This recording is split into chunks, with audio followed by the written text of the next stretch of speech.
대통령이 취임하고 21개월 만에 국가안보전략이라는 보고서가 나왔어요. 원래 그 보고서는 해마다 한 번씩 나오게 돼 있는데 21개월 만에 나왔습니다. 영어로 NSS라고 해요. National Security Strategy. 그래서 국가안보전략 보고서.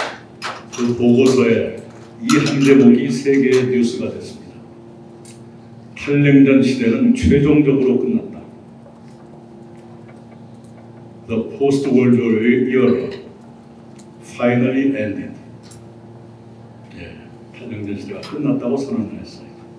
그러면서 중국은 여러 가지 다 생략하고 중국은 미국에 도전할 의사와 능력을 가진, 생각도 있고 능력도 있고 의사와 능력을 가진 유일한 경쟁자다.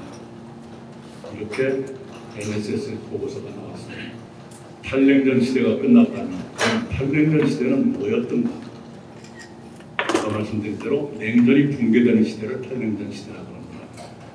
그리고 공식적으로는 1991년 소련이 15개 국가로 돌아간 것을 탈냉전의 시작이라고 해요. 여러분 기억하시는 것처럼 노동자와 농민이 사는, 노동자와 농민의 나라를 만들자. 칼 마르크스가 말하기를 능력에 따라 일하고 필요에 따라 분배받는 나라를 만들자는 기치를 가지고 1922년에 건국했던 것이 소비에트 유니언인데, 그 정치 실험, 인류 역사상 어떻게 모든 것이 필요에 따라 분배되겠어요? 그 정치 실험이 91년에 딱 끝납니다. 그런데 공식적으로는 그때 끝났지만 모든 일은 조짐이 있잖아요. 그 조짐이 바로 서울에서 시작됩니다. 1988년 서울올림픽, 그것이 냉전 붕괴의 시작입니다. 그 4년 전 1984년 이곳 LA 올림픽이 있었습니다. LA 올림픽은 공산권이 모두 불참해가지고 반쪽 올림픽이 됐어요. 그 4년 전 모스크바 올림픽, 1980년 모스크바 올림픽은 또 자유세계가 모두 불참해가지고 또 반쪽이 됐어요. 80년 반쪽, 84년 반쪽이었던 것이 88년 서울에서 비로소 온전체가 다 돼요.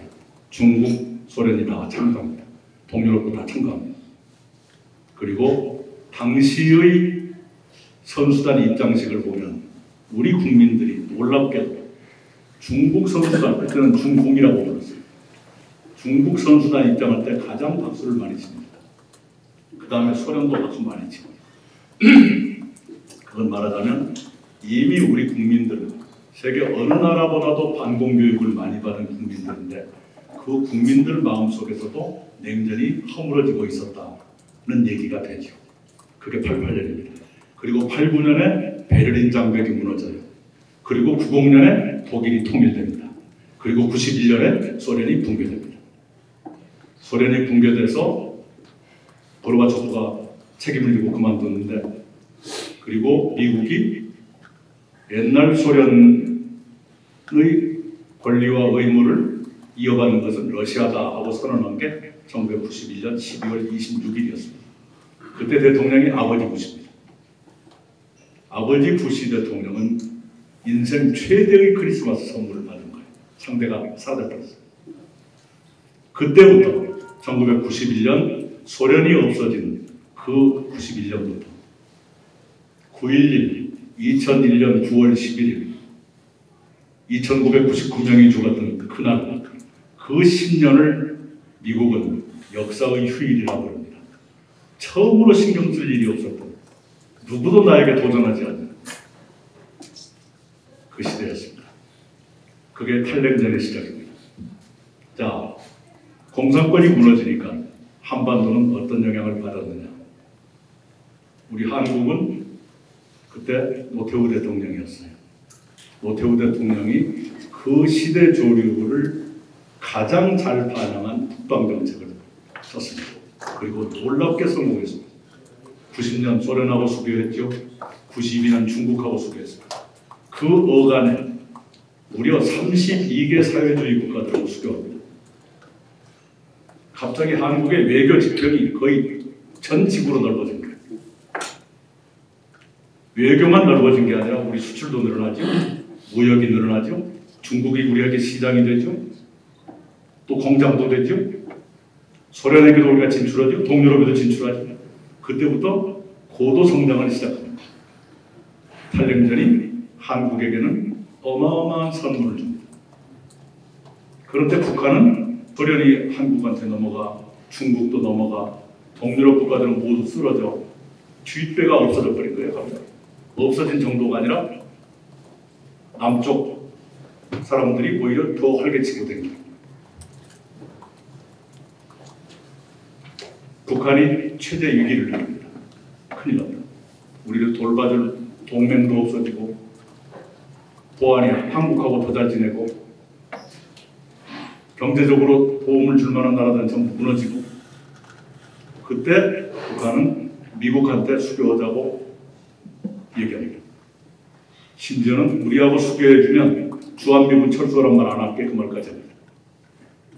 그런데 그때 우리 한국 정부는 말로는 우리가 중국 소련과 수교했듯이 북한이 미국 일본하고 수교하는 건 반대하지 않겠다고 발표했는데 뒤에서 견제를 했습니다.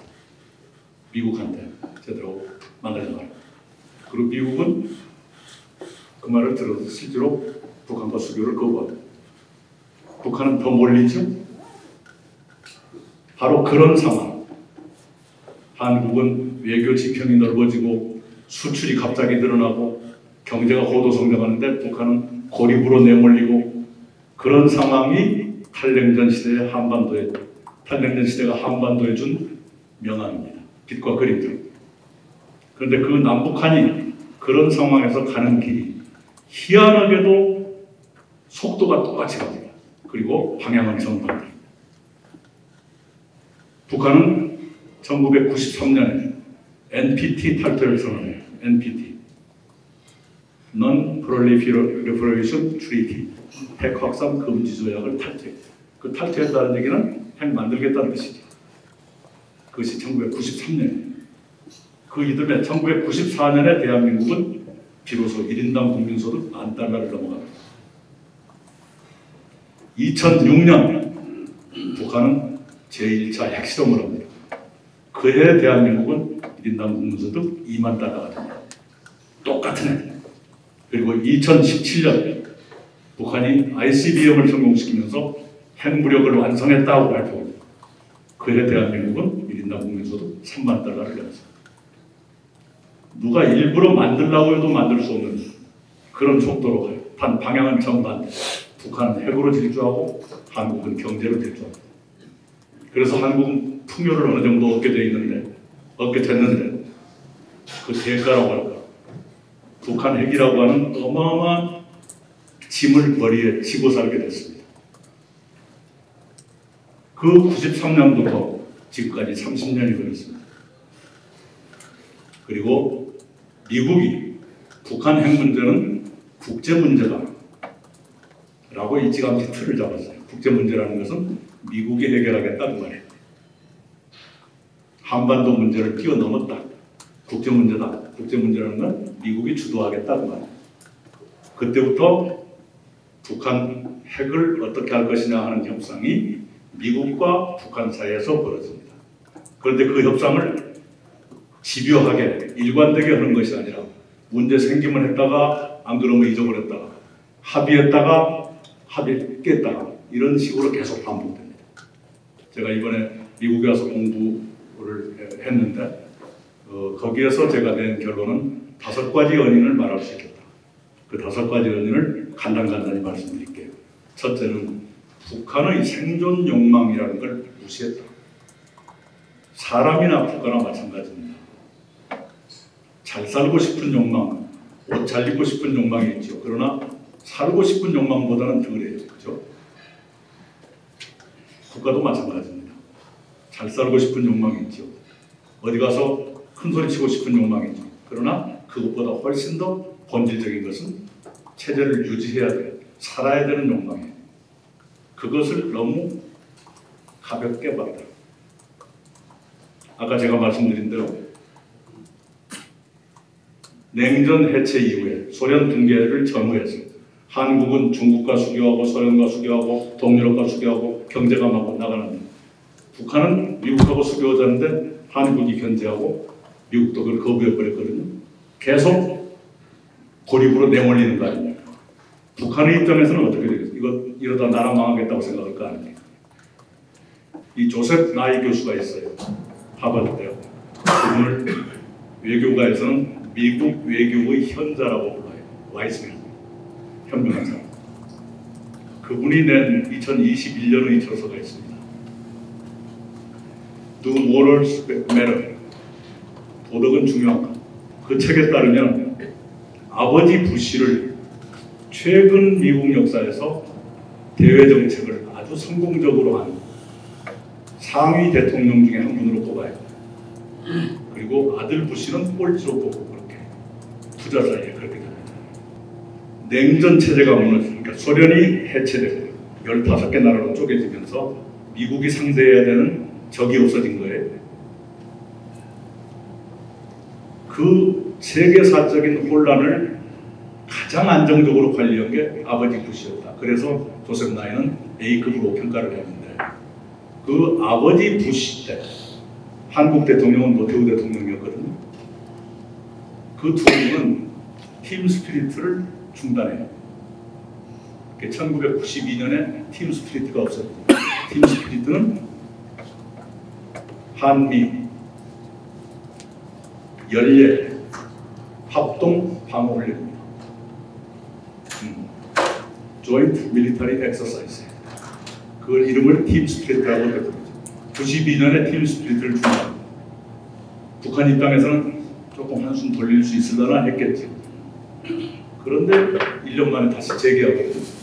93년에 한국은 김영삼 대통령이 2월에 취임하고 미국에서는 1월에 클린턴이 취임합니다. 두 나라 새로운 대통령이 팀 스피릿 하자고 합니다. 그러니까 북한의 입장에서 본다면 남쪽은 중국, 소련 다 가져가고 동유럽도 가져가고 경제도 마구 크는데 자기들은 동맹 다 잃고 협력 상대 다 잃고 근데 마치 남쪽에서 방위훈련 안 한다 그래도 좀 한숨 돌리는 거 했더니 1년도 안 돼서 재개한다. 북의 입장에서는 최대 위협으로 느낀 거죠. 바로 그 팀 스피릿가 끝나기 전에 NPT 탈퇴해서 나가는 팀 스피릿 도중. 그러니까 제가 생존 본능, 생존 욕구를 너무 무시했다라고 말하는 건 그겁니다. 그때 만약 한국이 중국, 소련과 수교할 때 북한이 통사정을 했다면 아까 주한미군 철수 요구 안 할게 수교하자라고 해서 그걸 받았더라면 과연 지금 이렇게 복잡했을까? 북한의 몸부림을 너무 우습게 본 것 아니냐? 더구나 팀 스피릿도 중단했다가 갑자기 또 하니까 이건 살 길이 없다라고 생각했을 수가 있죠. 그것이 옳다는 뜻이 아니라 아무리 못난 체제나 못난 사람도 살고자 하는 욕망은 있을 거예요. 그것이 제가 볼 때는 실패 원인 1번입니다. 두 번째 원인은 북한 붕괴로 북한은 무너질 거다라는 걸 너무 믿었어요. 북한 붕괴론이 많이 있었잖아요. 여러분 아실 거예요. 북한 붕괴론에 관한 논문이 막 수십 개 쏟아졌습니다. 동유럽 사회주의 국가가 마구 넘어지니까 북한 저것도 넘어갈 거다 이렇게 생각한 거예요. 1994년에 그때는 아까 말씀드린 NPT 탈퇴선은 그 1년 뒤입니다.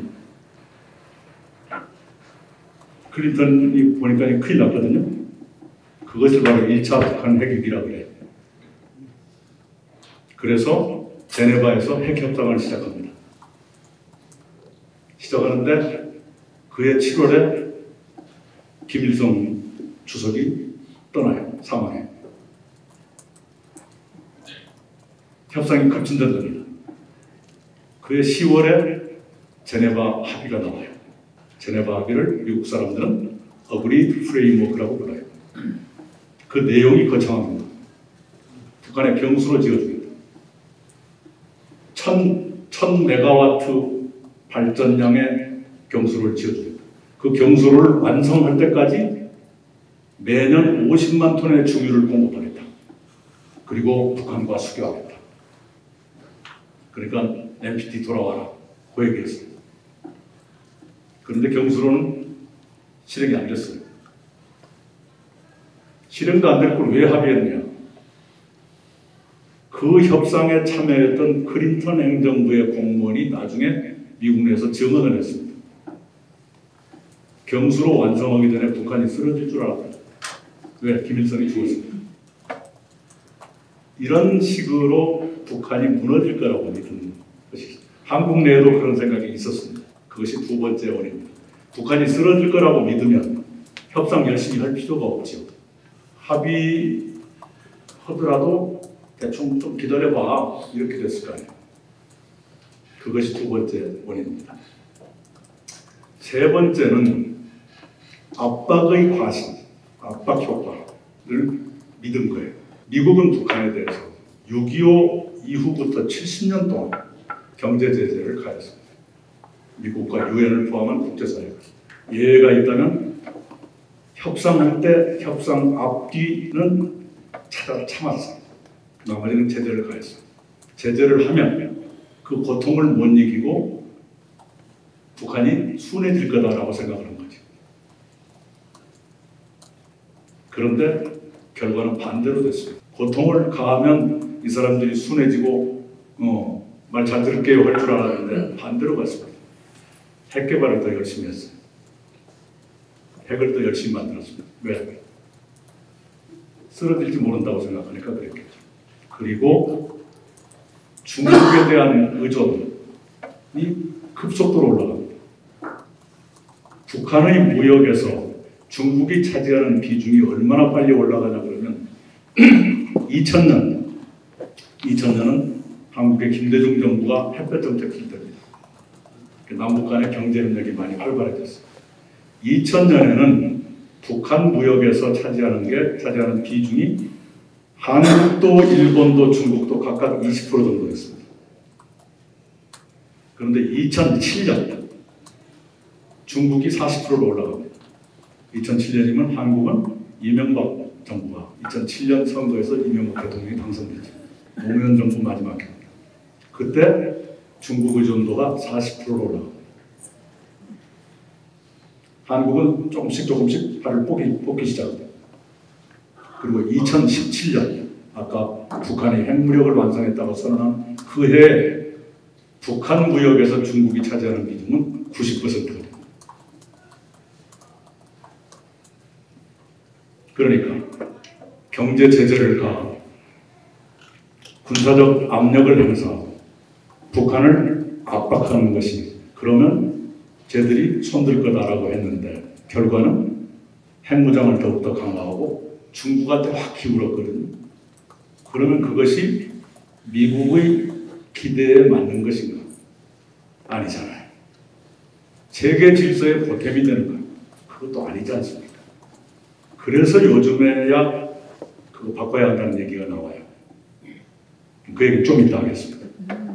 네 번째 이유는 정권에 따라서 정책이 왔다 갔다 해요. 한국은 5년마다, 미국은 잘하면 8년마다, 안 그러면 4년마다 바뀌어요. 그러니까 북한 입장에서 보면 좋은 말 해도 저거 믿어도 될까? 이렇게 될 것 아닙니까? 클린턴 대통령이 초기에는 팀 스피릿도 제기하고 이랬는데 나중에 현실을 알게 되고 특히 김대중 정부가 되면서 클린턴 대통령이 많이 김대중 대통령한테 영향을 받았어요. 그래가지고 미국과 북한 사이에 있는 몇 번의 합의 가운데 가장 고도의 합의를 올브라이트 조명록 공동 조인트 커뮤니케 이게 2000년에 나옵니다. 그러니까 1999년에 클린턴이 두 번째 임기 도중에 김대중 정부하고 만났을 때 그때 여러분 다 기억하실 거예요. 페리 프로세스가 그때 나옵니다.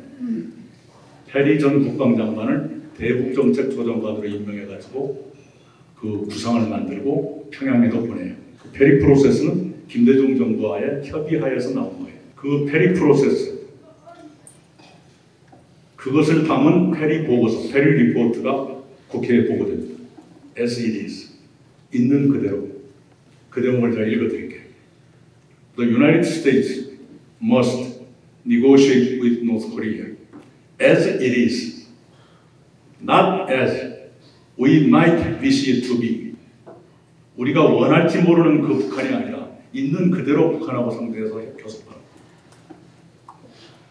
그리고 곧바로 조명록 차수, 올브라이트의 상호방문이 있어요. 올브라이트는 평양을 가고 조명록은 여기로 왔어요.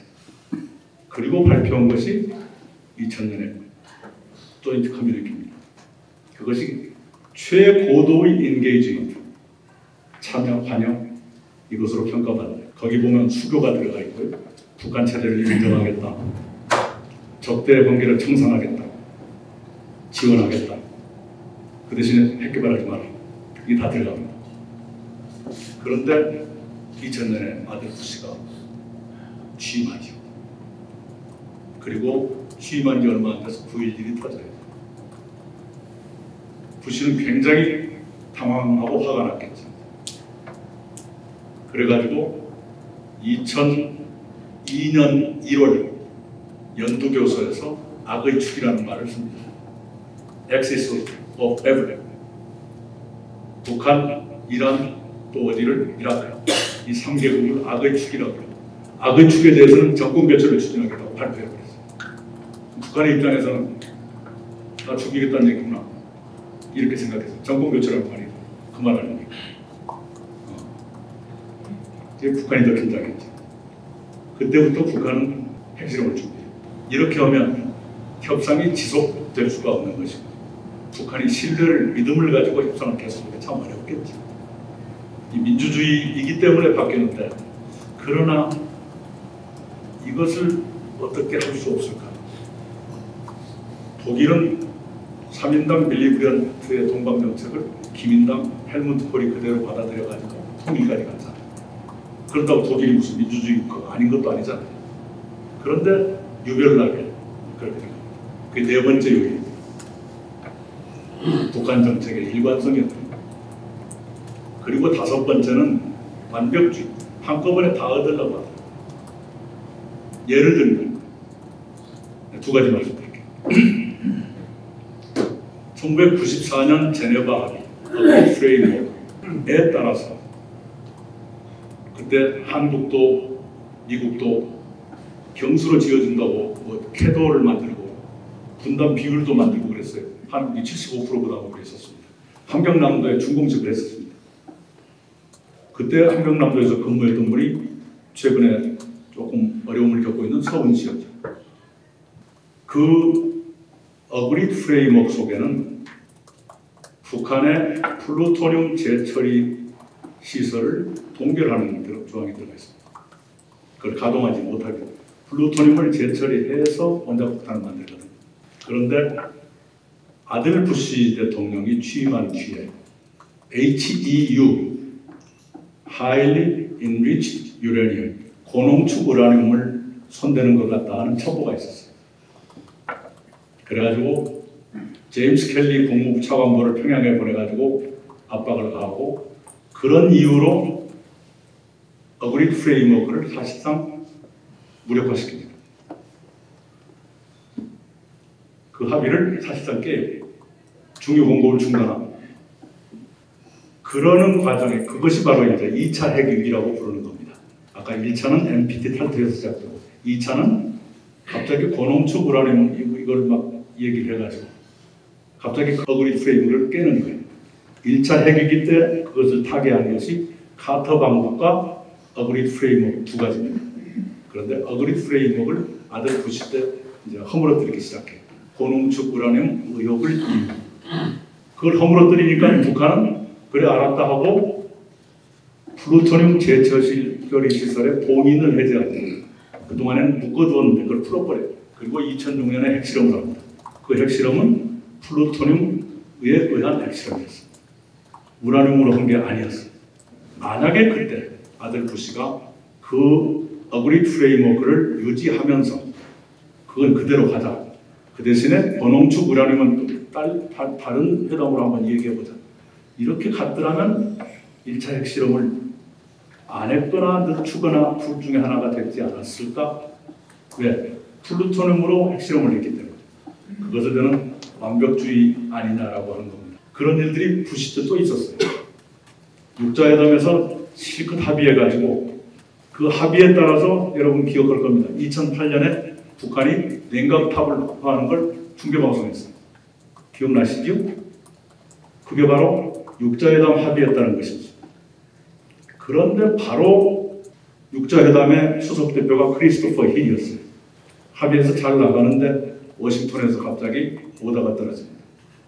특별 검증, 스페셜 인스펙션을 위한 far-reach verification plan, 훨씬 더 고도의 검증 계획을 내라고 북한은 띄워봅니다. 육자회담 합의사항이 없던 것이었습니다. 그래 북한이 아니 이건 합의에 없는 건데 왜 갑자기 이러냐. 그래가지고 육자회담 합의가 무너집니다. 나중에 보니까 갑자기 합의되자마자 더 센 걸 요구한 게 딕 체니였습니다. 그런 식으로 뭐가 되려 하면 더 센 걸 요구해가지고 깨고 했는데 그걸 제가 좋게 표현해서 완벽주의 한꺼번에 다 얻으려고 한 것 아니냐라는 것인데 일설에 따라서는 딥스테이트의 작동을 완벽주의로 포장했는지 모른다. 딥스테이트라는 것은 제도 뒤에 숨어서 안 보이게 작동하는 권력 집단을 딥스테이트라고 합니다. 그 딥스테이트를 움직이는 것도 군산복합체다 이렇게 말을 하죠. 그리고 2019년 하노이가 결정적이었는데 거기에서 이런 일이 있었습니다. 김정은이 먼저 제안을 해요. 2019년 2월 이전에 2018년 6월 싱가포르에서 합의를 해요. 4개월. 트럼프가 톱다운 방식으로 가가지고 단숨에 합의를 하죠. 그 합의가 무지하게 핵심적입니다. 1항, 미국과 북한이 새로운 관계를 수교한다 그 말이에요. 2항, 한반도 평화체제를 구축한다. 평화체제라는 게 뭐냐 그러면 지금 한반도는 6.25 전쟁이 아직도 안 끝난 상태입니다. 정전협정만 그대로 있거든요. 종전이 아니라 정전이에요. ceasefire, armistice. 종전은 end of war가 돼야 되는데 그것이 아닙니다. 그래서 사실상은 준전시 상태입니다. 그것을 peace treaty로 바꾸겠다. 그래서 전쟁이 끝났다고 선언하겠다. 그게. 그러니까 1번이 북한과 미국의 새로운 관계를 수립하라. 2번이 평화체제를 구축하겠다. 그러니까 미국, 중국, 북한 사이에 1953년에 맺었던 휴전협정을 종전, 전쟁이 완전히 끝났다고 바꾸겠다는 말입니다. 그리고 3번이 북한 비핵화, 4번이 미군 유해 송환입니다. 30년 동안 실컷 합의했고 깨지고 했던 것을 엑기스로 뽑은 것이 싱가포르 합의입니다. 근데 김정은 위원장은 상당히 기대를 가졌던 것 같아요. 그래가지고 그 이듬해 2월 8개월 만에 하노이에서 만나는데 두 지도자가 만난 그날 해필이면 코원 변호사 청문회가 있었습니다. 요즘 코원 변호사가 다시 좀 주목을 받죠? 허쉬먼이라 그러나요? 입막음도 그걸 전달했다는 변호사가 그분 아닙니까? 트럼프에 대해서 몹시 불리한 증언을 한 청문회가 있었습니다. 일설에 따르면 그것을 누르고 싶었던 것 아니냐. 심지어는 그 회담장에 가면서 트럼프 대통령이 옆에 있는 사람한테 물어봤다는 거 아닙니까? 스몰 딜보다 노딜이 더 뉴스가 커지지 이랬다는 거 아니에요? 네. 그런데 그 하노이에서 무슨 일이 있었나 그러면 김정은이 이렇게 제안합니다. 영변 핵시설 없앨게. 그 대신에 당신들이 우리한테 가하고 있는 경제 제재 중에서 그걸 다 없애주라는 것이 아니라 우리 민간 경제에 대단히 큰 영향을 미치는 것 5가지 요것만 좀 없애주라. 그 대신에 영변 핵시설 없앨게. 이렇게 제안을 했어요. 그걸 트럼프가 차버립니다. 뭐라고 말하면서 찾냐 그러면 5개의 경제 제재를 해제하기에 영변 핵시설 해체는 부족하다. 딴 것도 포함되어야 한다. 이랬습니다. 그러면서 이렇게 말을 했어요. 북한이 경제 제재 해제를 저렇게 prioritize, 중요시, 최우선시하는 거 보니까 경제 제재가 약발이 먹히는 모양이다. 조금 더 밀어붙이면 저것들이 항복을 갖다 이렇게 판단한 걸로 되어 있습니다. 그런데 그때 좋다. 영변 핵을 없애. 경제 제재 없앴겠다. 그렇게 했더라면 지금 어떻게 됐을까? 지클리트 해커 박사가 스탠퍼드 대학의 핵물리학자입니다. 그분이 원자력 폭탄 만들던 시절부터 실무자로 가담했던 미국의 최고로 경험 많은 그분이세요. 그분은 이렇게 말했습니다. 오늘 당장 북한이 비핵화 조치를 시작해도 다 끝내려면 최소한 10년이 걸린다. 그리고 많은 핵물리학자들은 말하기를 영변이 북한 핵 능력의 90%를 차지한다. 그렇다면 경제 제재 그 5개 정부도 아니고 그거 풀면서 영변 핵을 정말 없앴다면 지금 상황은 어땠을까? 그런 것들이 계속 의문으로 남는 겁니다. 그래서 미국인들한테 왜 그랬을까? 이것이 실패의 원인 분명한 것 아니냐? 하나씩 할 수도 있었는데 더구나 영변을 없앤다는 것은 영변 만든 게 1962년인가 그렇습니다. 굉장히 일찍 시작했습니다. 이거 5가지입니다. 자, 그러면 앞으로 어떻게 해야 되느냐? 그걸 뒤집어서 오면 되죠. 북한도 다른 체제처럼 생존 본능이 있다는 걸 인정해줘라. 둘째, 북한 쉽게 무너지지 않더라.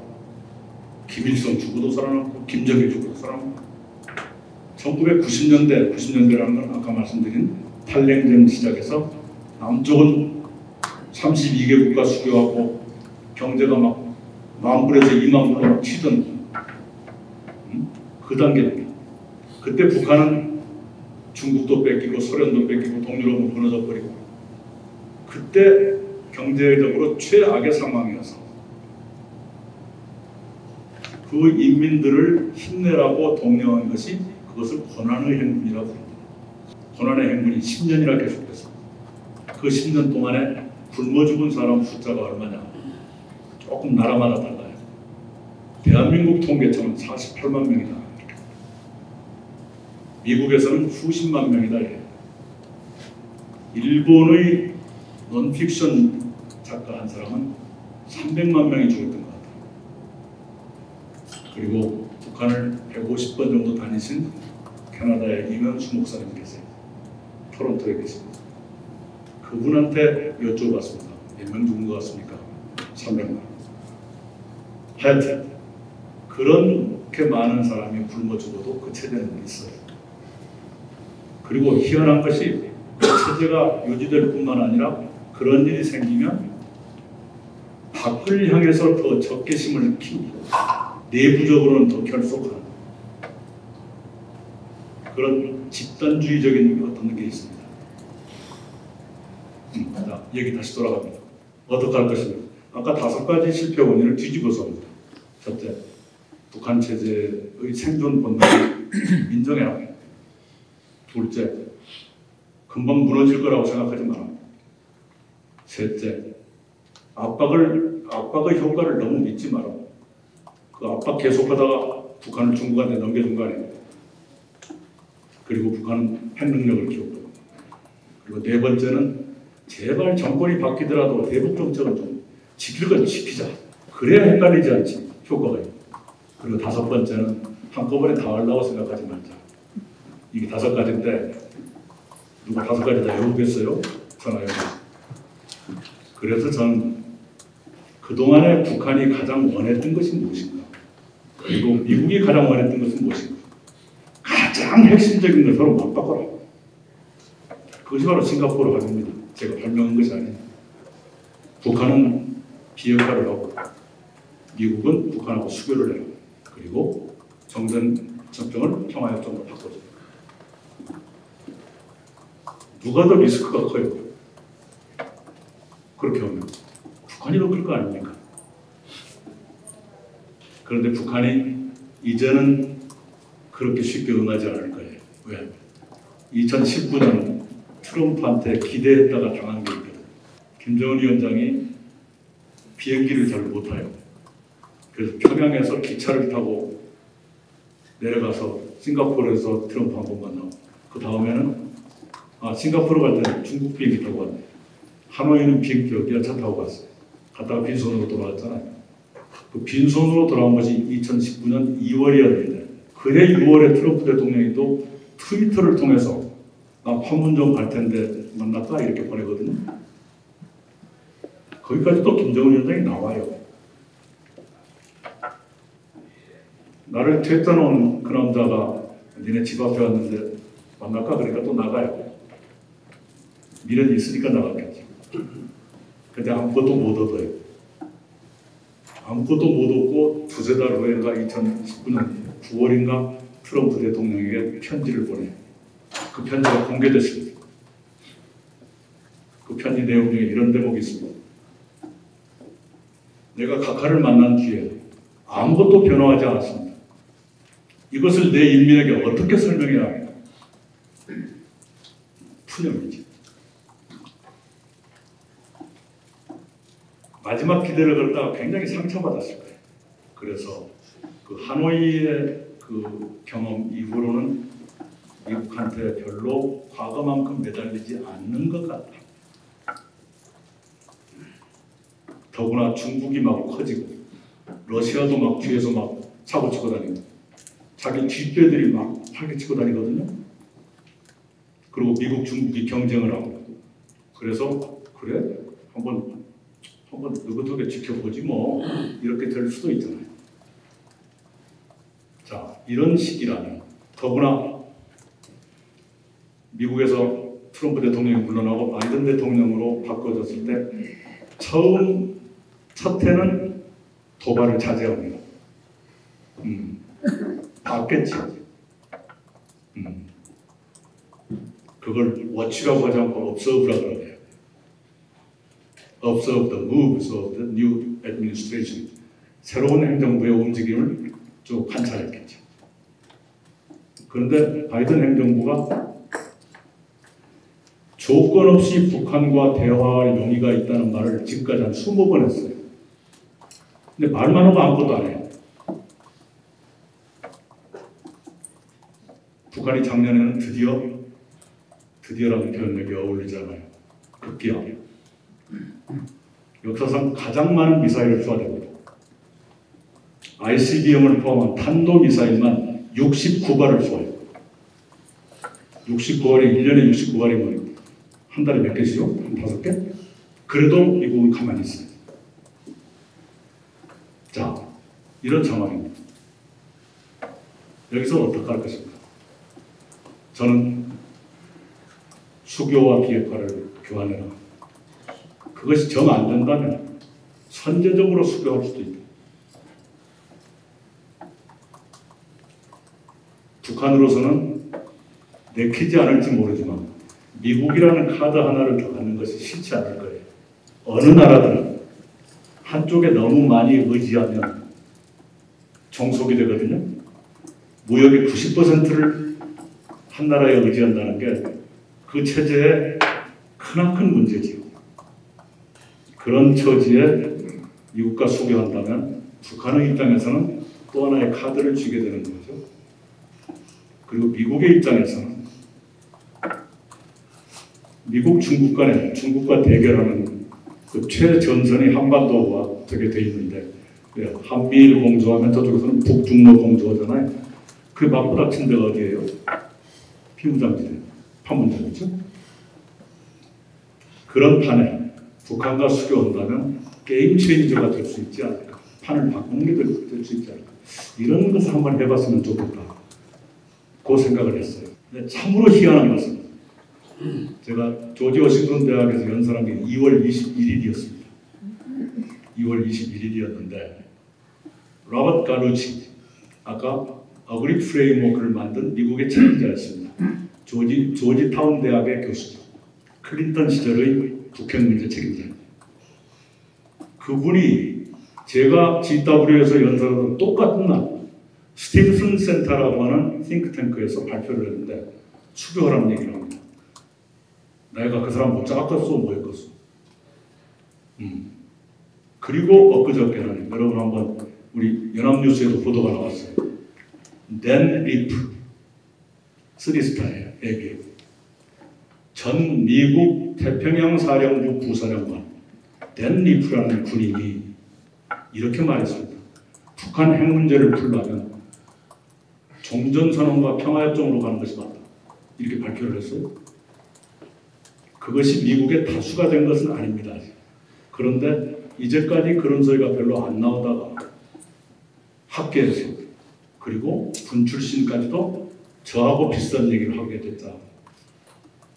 그것은 이제까지 써온 것이 역효과가 났다.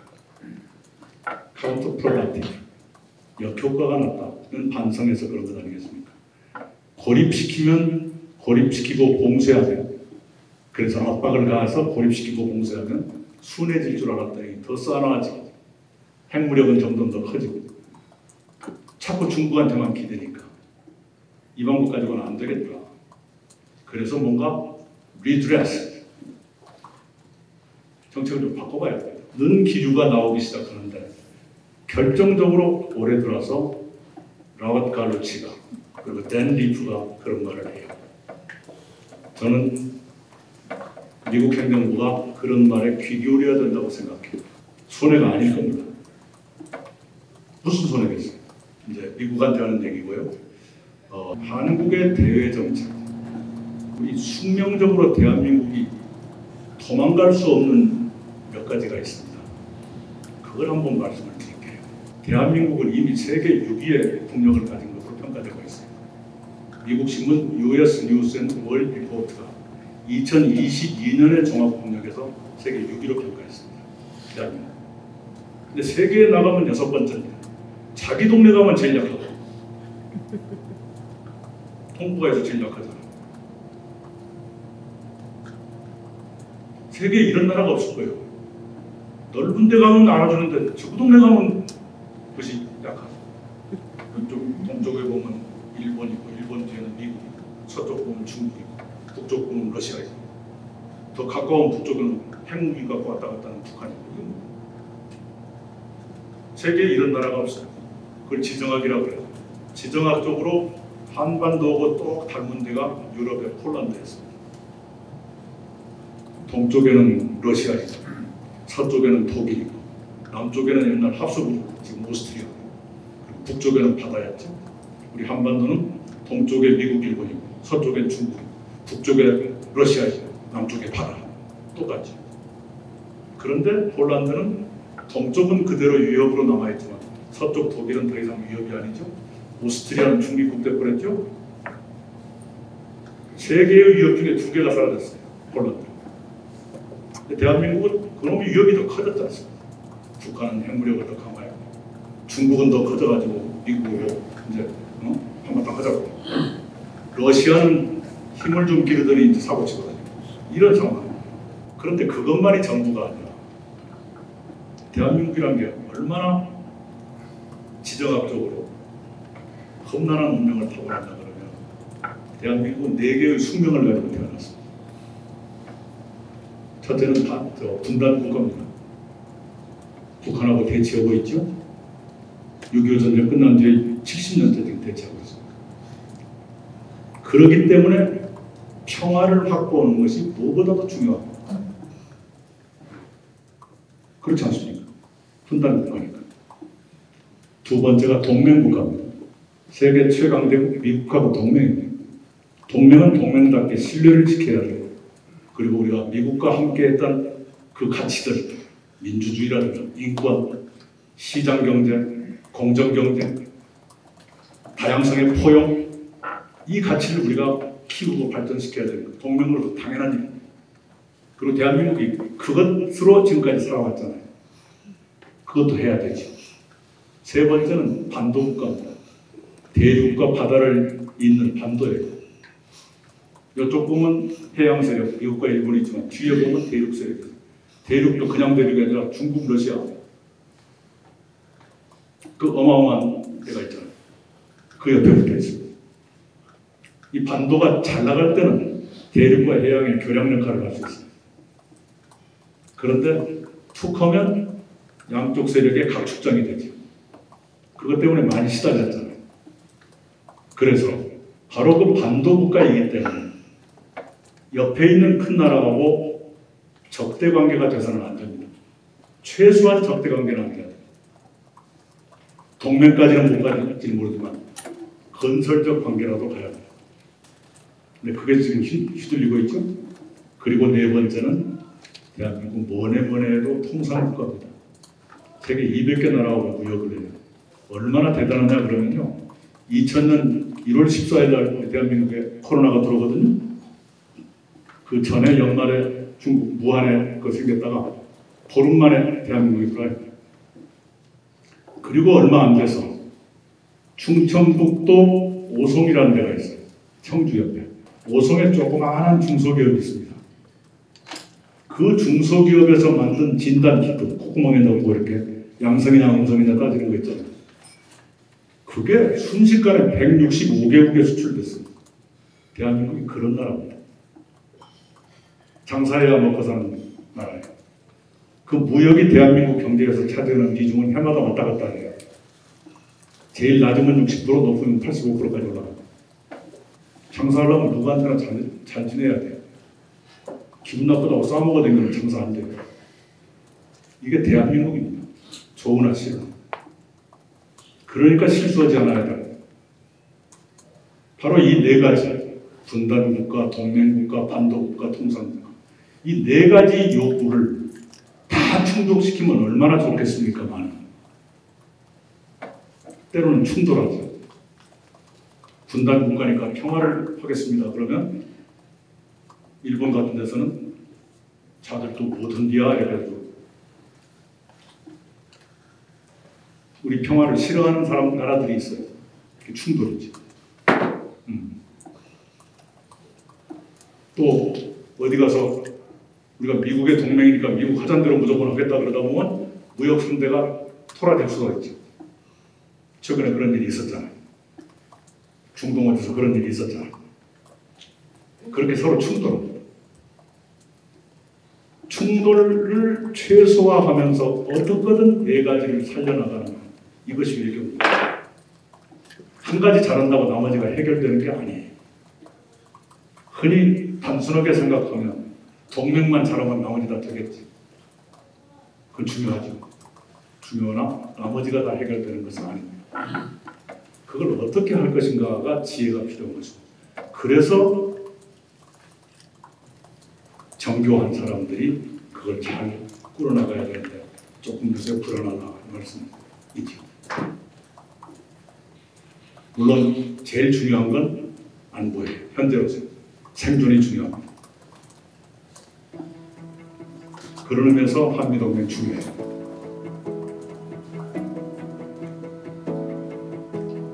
그러나 그것이 모든 것을 해결하지는 않는다는 것도 사실입니다.